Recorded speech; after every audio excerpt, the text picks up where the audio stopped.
नबी करीम सल्लल्लाहु अलैहि वसल्लम एक रिवायत को बयान फरमाते हैं। आप फरमाते हैं हज़रत ईसा अलैहिस्सलाम का गुजर एक रास्ते से हुआ जहां पे एक पत्थर था, पहाड़ों से हुआ, वहां पे एक पत्थर था और बड़ा रोशन था। उनके दिल के अंदर ख्याल आया मैं इस पत्थर को जाके देखूं, ये इतना रोशन क्यों है, चमक क्यों रहा है, इससे नूर क्यों जाहिर हो रहा है। आप उस पत्थर के पास तशरीफ लाए तो आपने उस पत्थर को देख के ताज्जुब का इजहार किया कि पत्थर से नूर कैसे निकल सकता है, ये नूर निकलने जाहिर होने की वजह क्या है। अल्लाह ताला ने ईसा अलैहिस्सलाम से फरमाया, ईसा क्या इससे भी ताज्जुब वाली चीज ना दिखाओ। अर्ज की या अल्लाह दिखाओ। तो ईसा अलैहिस्सलाम क्या देखते हैं कि वो पत्थर दो टुकड़े हुआ और उसके अंदर एक पत्थर के अंदर मेहराब बना हुआ था जहां पे एक शख्स अल्लाह ताला की इबादत कर रहा था। उसके साथ एक नूर अंगूर का गुच्छा था जिससे वो गजा हासिल करता और अल्लाह की इबादत करता। ईसा अलैहिस्सलाम ने अल्लाह ताला की बारगाह में अर्ज की, या अल्लाह ये क्या माजरा है। और उस बंदे से सवाल किया कि अब बंदे तू कब से इबादत कर रहा है। तो उसने कहा कि मैं 400 साल से इस पत्थर के अंदर अल्लाह की इबादत कर रहा हूं और इसी पत्थर के अंदर अल्लाह ताला मुझे रिज़्क़ अता फरमाता है। वो ईसा अलैहिस्सलाम की उम्मत का एक शख्स था कि जिसको अल्लाह ताला ने पत्थर के अंदर अपनी इबादत करने की तौफीक अता फरमाई है।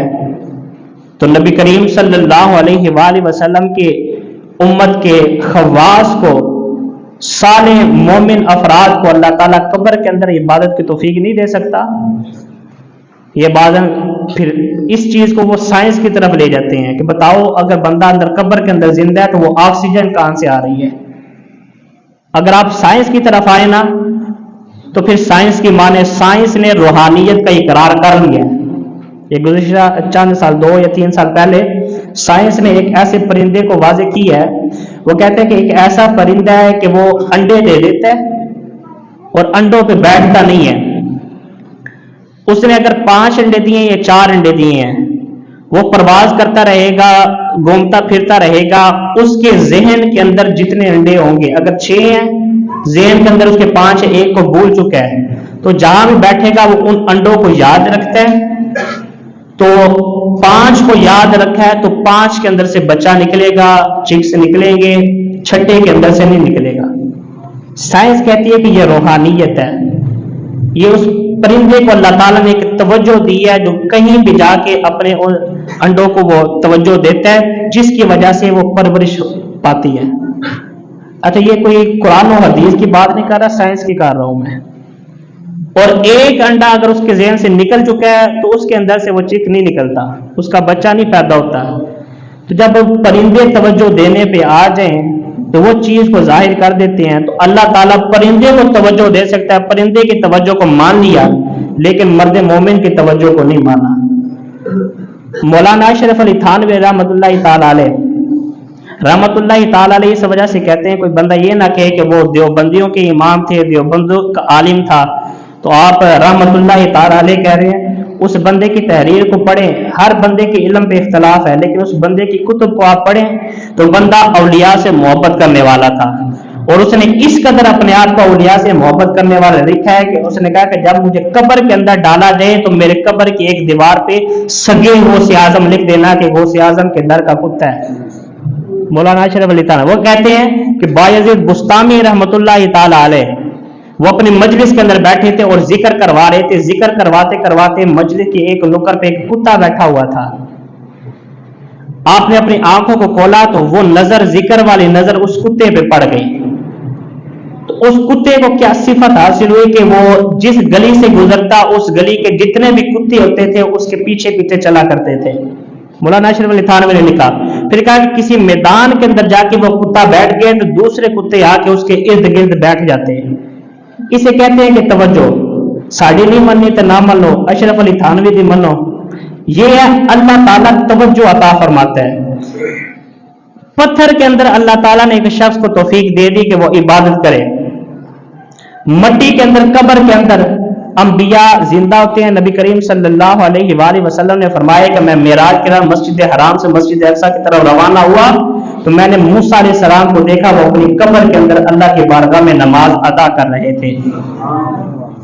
यानी ये जो बातें हैं, ये बालातर बातें मैंने कभी की नहीं, ये बातें इख्तलाफी बातें हैं, लेकिन अपने आइम्मा या अपने आलिम की कुतुब से नहीं कर रहा, जो इनकार करते हैं उन्हीं के आलिम की कुतुब से कर रहा हूं। अल्लाह ताला अमल की तौफीक अता फरमाए, समझने की तौफीक अता फरमाए। उस शख्स से ईसा अलैहिस्सलाम ने सवाल किया, कब से इबादत कर रहे हो? उसने कहा कि मैं 400 साल से इबादत कर रहा हूं। खाना पीना गुजर बसर कैसी है? इसी तरह अंगूरों का गुच्छा आता है, उसे खाता हूं, बस अल्लाह की इबादत में शुरू हो जाता हूं। अल्लाह की बारगाह में ईसा अलैहिस्सलाम ने अर्ज की, या अल्लाह, इस बंदे से ज्यादा तकवे वाला तो फिर कोई बंदा ना हुआ, ज्यादा इबादत गुजार तो कोई बंदा ना हुआ, जो अंगूरों के 2 दाने खाता है और माँ तेरी इबादत करता रहा है, आज तक करता आ रहा है। अल्लाह ताला ने फरमाया कि इससे भी ताज्जुब वाली तुम्हें बात ना बताऊं? अर्ज की, या अल्लाह बता। फरमाया कि ये तो 400 साल से इबादत कर रहा है, मेरा एक महबूब है। रखें सुभान अल्लाह।